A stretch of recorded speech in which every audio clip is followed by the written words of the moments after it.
Welcome back to Steel City Sports. So today we're continuing our series of reviewing each NFL team's season. If you're new to the series, essentially what I do here is talk about my expectations about the team going into the year and compare that to how things actually played out.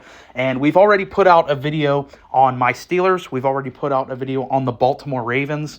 So if you're interested in those teams, there will be a link in the description to the playlist. But obviously we're continuing with the AFC North today with the Cleveland Browns. So I think, for me, the Browns were the most intriguing team going into this season. And you can go all the way back on this channel. One of my first videos I made going into this season was way back last summer. I made top 5 most intriguing teams going into the year, and they were number 1 on that list for the reason I could see, I had realistic expectations of this team being very bad this year, or I could also see them being very good. I'll give you the arguments for both sides. The argument for them being bad was the Deshaun Watson thing just kind of blows up. And I thought that if Deshaun plays bad, they're kind of screwed because they've invested a lot in him. They basically upended their offense and changed it to suit Deshaun. You know, they had to make a lot of changes on their offense.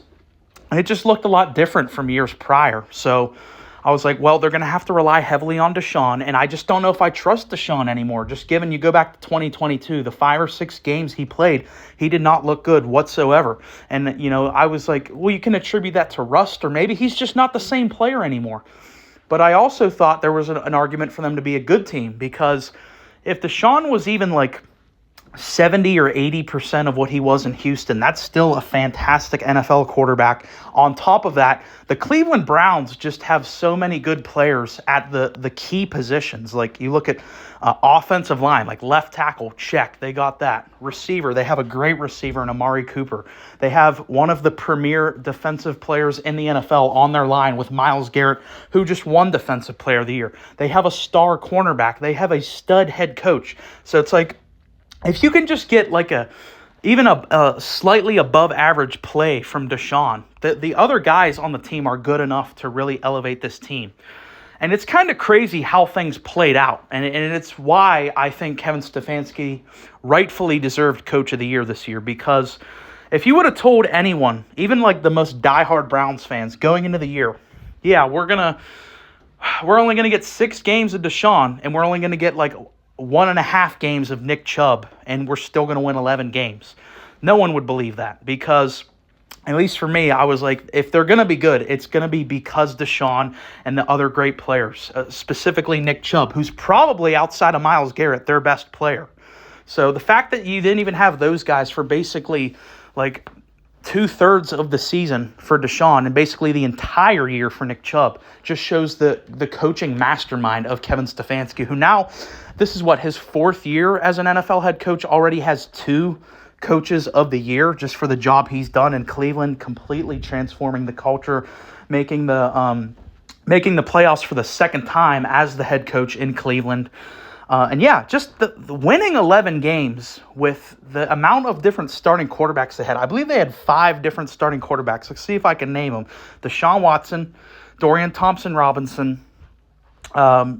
Was Jacoby Brissett a starter there as well? Jeff Driscoll, I know, played that last game. Then, of course, Joe Flacco. I could be wrong about the Brissett. You guys will have to let me know. But to have that carousel, to have that much instability at the quarterback position and still be able to get to 11 wins in a crowded AFC, specifically the AFC North, which produced 3 playoff teams and the 1 seed this year, is mind-blowing.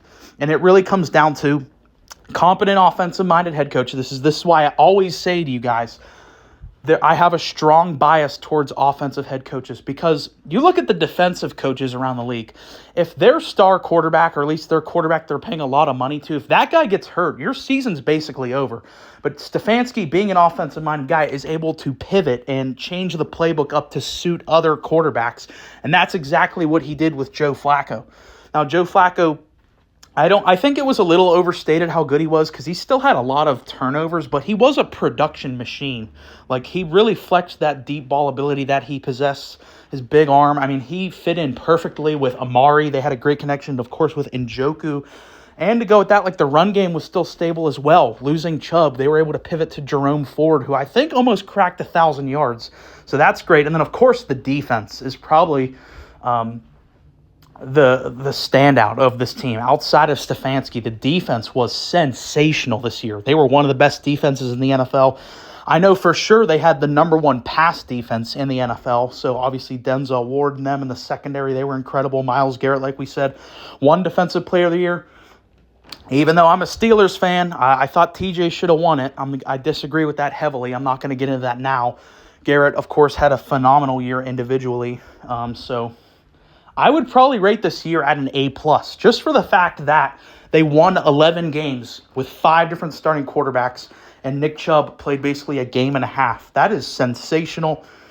The playoffs were definitely disappointing for the simple fact that you had the number one pass defense in the NFL and you lost to a rookie head coach and a rookie quarterback. But let's be honest, C.J. Stroud had probably the best rookie year in the entire NFL. I don't think it's a really that big of a shame to lose to him because I think he's already an elite quarterback. And on top of that, like eventually Joe Flacco was going to come back to reality. Like at the end of the day, it was a 68-year-old Joe Flacco.